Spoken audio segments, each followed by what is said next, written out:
दोस्तों, आज की कहानी है जब शारीरिक संबंध बनाने को राजी नहीं हुई भाभी तो देवर ने किया भाभी की आत्महत्या।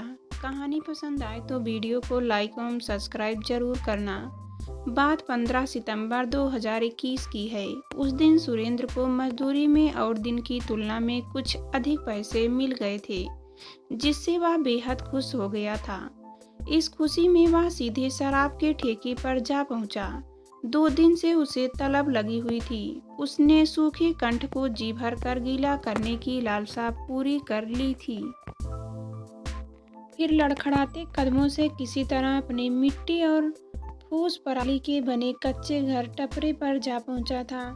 उसने वहां अकेला ही रहता था। उसके आगे पीछे कोई कहने सुनने वाला नहीं था। कुछ साल पहले जब से उसके बड़े भाई ने आत्महत्या कर ली थी, तब से वह और भी बेफिक्र और अपनी मर्जी का मालिक बन गया था। मंडिया के टपरे से आधा किलोमीटर पर वह भी उस जैसी ही कच्चे टपरे में रहती थी। वह उसे अच्छी तरह जानती पहचानती थी। सुरेंद्र का आना जाना उसके घर से होकर ही होता था। खाली समय में उसके साथ बैठकर गप्पे मारता रहता था। सुरेंद्र उन्हें सम्मान से चाची कहकर बुलाता था। उस रोज सुरेंद्र ने इतनी अधिक दारू पी ली थी कि उसे घर लौटते हुए पता ही नहीं चला कि रात की शुरुआत हो चुकी है। एक राहगीर से पूछा, भाई तेरे पास घड़ी है क्या? बता दो जरा कितना समय हुआ है। लगता है रात बहुत हो गई है। मुझे घर जाना है। अरे तू क्या करेगा? समय जानकर नशेड़ी। कौन तुझे कोई गाड़ी पकड़नी है? इस वक्त अभी ज़्यादा रात नहीं हुई है, 9 बजे हैं 9। सुरेंद्र की हालत देखकर राहगीर ने कमेंट किया। वह उसे पहचानता था। मेरा घर आ गया क्या? सुरेंद्र ने फिर पूछा, जब तुझे अपना घर पहचानने का भी होश नहीं रहता, तब इतनी दारू क्यों पी लेते हो? राहगीर उसे नसीहत देता हुआ आगे बढ़ गया।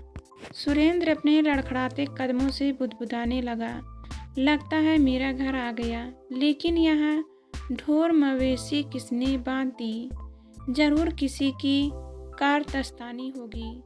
दरअसल सुरेंद्र अभी वृद्धा के घर के पास ही पहुंचा था, जिसे अपना घर समझ बैठा था। उसी के मवेशी बाहर बंधे थे। बगैर आगा पीछा ध्यान दिए वह सीधे बिना दरवाजे वाले उस टपरे में घुस गया। अंदर चारपाई पर वृद्धा नींद में लेटी थी।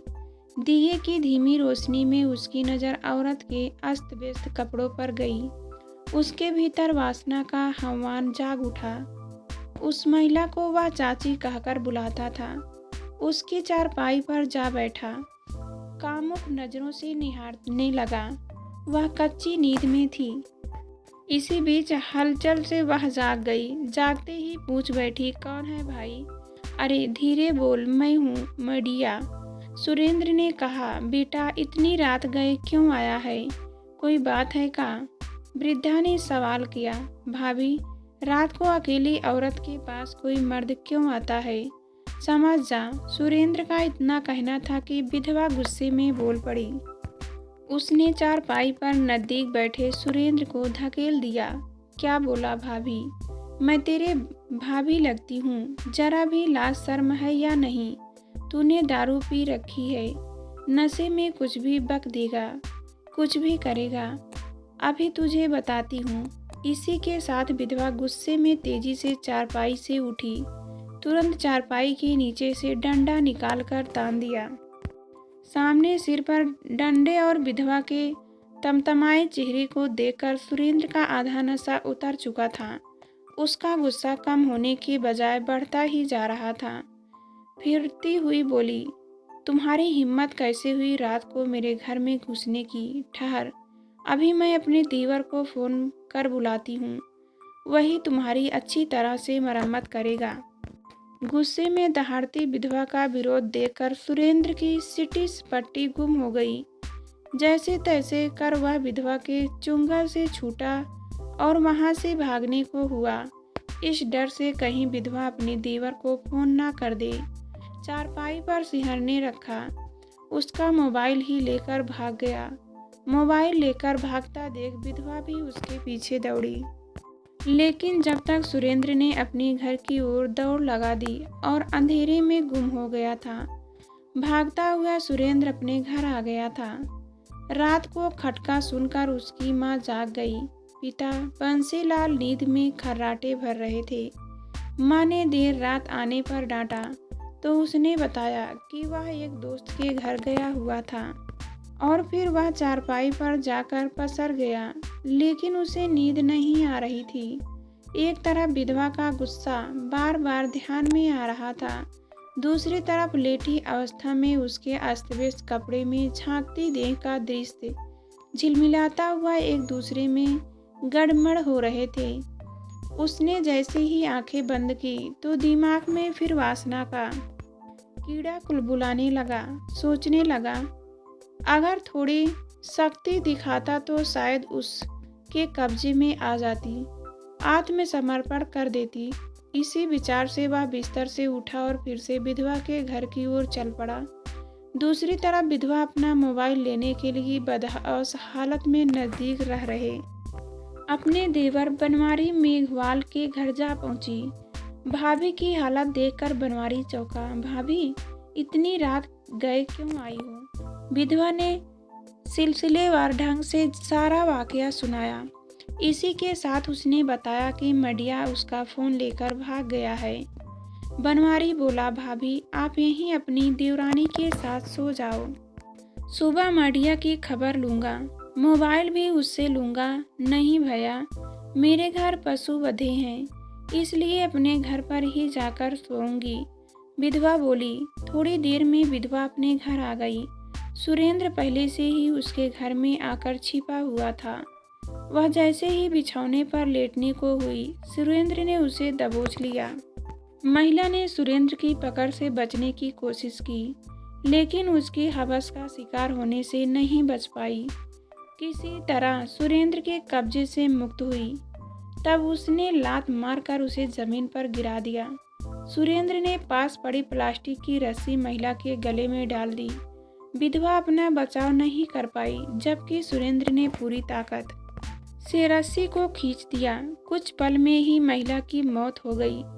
उसकी मौत हो जाने के बाद सुरेंद्र ने उसके साथ जी भरकर दोबारा मनमानी भी की, किंतु जैसे ही उस पर से वासना का बोझ शांत हुआ, वह डर गया। कभी खुद को देखने लगा तो कभी विधवा की लाश को। इतना सोच समझ ही गया था कि उसके द्वारा एक नहीं बल्कि दो गुनाह हो गए थे। डरा हुआ सुरेंद्र अपने बचाव के तरीके खोजने लगा। वह सीधा अपने चाचा राजा राम के घर गया। उन्हें जगाकर उनके पांव पकड़ लिए, गिड़गिड़ाते हुए बचाने की गुहार करने लगा। उसके अपराध के बारे में सुनकर राजा राम भी सन्न रह गए। उन्होंने उसे संभालते हुए भरोसा दिया, बेटा जो हुआ उसे खत्म नहीं किया जा सकता, लेकिन रात बहुत हो गई है, जाकर तू सो जा, कल सुबह सारा मामला सुलटा दे दूंगा। मडिया वहां से अपने घर चला गया। राजा राम अपने दो साथियों शिवपत और सहदेव को लेकर बनवारी के घर गए। उसे सारी बात बताई। सुबह होने पर बनवारी लाल मेघवाल गांव के कुछ लोगों के साथ पीली बंगा पुलिस स्टेशन गया। उसने सुरेंद्र के खिलाफ लिखित प्राथमिकी दर्ज करवा दी। इंद्र कुमार ने कुछ घंटे बाद ही आरोपी सुरेंद्र को गांव दुलमाना से गिरफ्तार कर लिया। घटना स्थल से सबूत के तौर पर कदमों के निशान, रस्सी बीरी लगे, वृद्ध के कपड़े, बालों के गुच्छे आदि इकट्ठा कर लिए। लाश को पोस्टमार्टम के लिए भेज दिया गया। विभिन्न साक्ष्यों का डीएनए टेस्ट करवाकर आरोपी के साथ मेल भी करवा लिया गया।